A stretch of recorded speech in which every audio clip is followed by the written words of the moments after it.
All right, I just got access to the GitHub Copilot CLI and it's pretty awesome. And I thought I would just do a quick demo. So let's go ahead and share my screen here. Here we go. And let's take a look at the docs here and see what's going on. So in a nutshell, we can see that you have this first page here that tells you about how to install it. So there's a technical preview. Really, this is what I care about is this double question mark here that allows me to go through and try out arbitrary commands.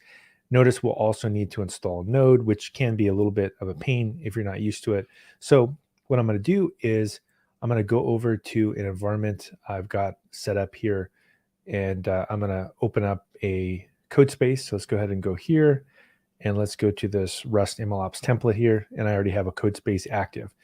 And what I'm going to do is walk through how to set it up real quick. So pretty easy.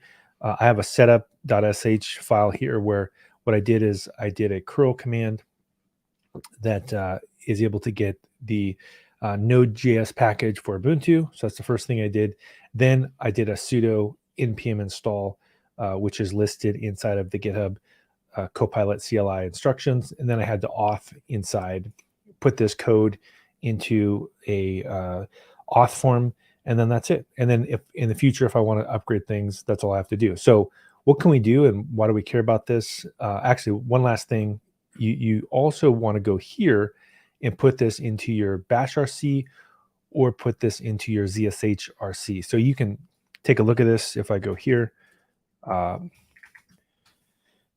in this GitHub Copilot CLI right inside of there. Okay, so got all that cooking. Now what do we do? Why do we care about this? Well, here's a great example. So if I go and look at the size of my machine, even though this is a monster machine, one of the things that I typically do is run df-h, and this shows me that in fact, even though I have a 95 gig workspace or I have a 125 gig workspace, I'm using 95 gigs. So this is kind of a problem because eventually I'm going to run out of space. So how could I figure out a way to reduce some of this? So what we could do, we go back to one of my commands here, is I could say, let's go to find all large Rust target folders. So Rust puts its build into target, and I want to get the size and I want to get the location, and I want to use these question marks here.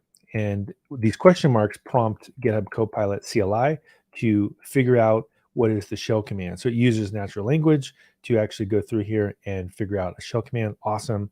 Let's go ahead and do this. Asking, check this out. It goes through and it gives me the find command, which is always annoying for me. I have to Google it, do something, boom, I've got the command here, and it even breaks it down and tells me exactly what it is I need to do. So let's go ahead and run this. Are you sure you want to run this command? Awesome. Check this out. Now I'm able to find all of the large target files inside of my system. So this is an amazing tool for developers. And then if you go up arrow, it gives you that command. So what I've been doing, which I think is a good strategy, is actually to capture the commands and put in the prompt as well. So this means that you could come back to it later. So we could say, GitHub Copilot commands.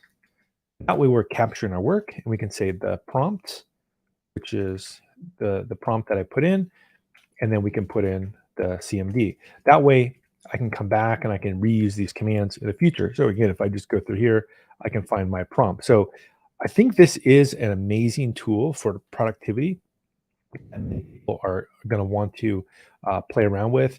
And I would definitely recommend when you get access to the early release, try it out. I think you can see here, that's going to be an amazing tool. All right, that's all I had for today. Talk to you later. Bye.